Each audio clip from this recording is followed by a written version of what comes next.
এই প্রশ্নের উত্তর আমি কিভাবে দিব বলেন তো ভাই।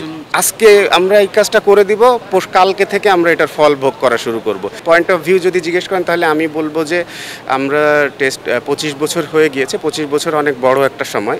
বাট ক্রিকেটীয় ভাষায় যদি আপনি মানে অন্যান্য টেস্ট প্লেয়িং নেশন হিসাবে যদি ধরেন তাহলে এটা খুবই অল্প একটা সময়। কারণ অন্যান্যদের টেস্ট ক্রিকেটের হিস্ট্রি হচ্ছে 100 বছর, 120 বছর, 90 বছর, 80 বছর। সেখানে আমাদের এরকম। কোন জায়গায় দাঁড়িয়ে আছে এই প্রশ্নের উত্তর আমি কিভাবে দিব বলেন তো ভাই।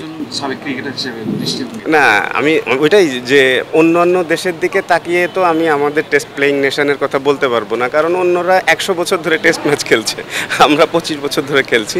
তো তাহলে আমি কি হিসাবে বলতে পারি বলেন, এটা আমি কম্পেয়ার করতে যাব কিভাবে। বাট বর্তমান প্রেক্ষাপটে আমাদের যেটা যে আমার কাছে মনে হয় না খুব একটা পিছিয়ে রয়েছে বাংলাদেশ টেস্ট টিম। বাট যদি এই ধারাটা অব্যাহত থাকে, যেন স্টপ না হয়ে যায়, আমি প্লেয়ারদের উপর বা যত ম্যানেজমেন্ট যারা আছে সবার উপর আমার এই অনুরোধটা থাকবে যে যেন স্টপ না হয়ে যায়, আরেকটু ইনক্রিজ করা যায়, যাতে আরেকটু ফাস্ট ইমপ্রুভমেন্ট যদি হয় তো তাহলে হয়তো খুব বেশি দিন সময় লাগবে না ওদের কাতারে গিয়ে দাঁড়াতে আর কি। মানে বাকি যে Australia, England, south Africa, India, Pakistan, ওদের কাতারে গিয়ে দাঁড়াতে আমাদের খুব বেশি একটা সময় লাগে। এখনই অলরেডি আমরা কিন্তু অন অফ আমরা তাদেরকে থ্রেট হিসাবে সামটাইমস আমরা আমাদের শো করছি।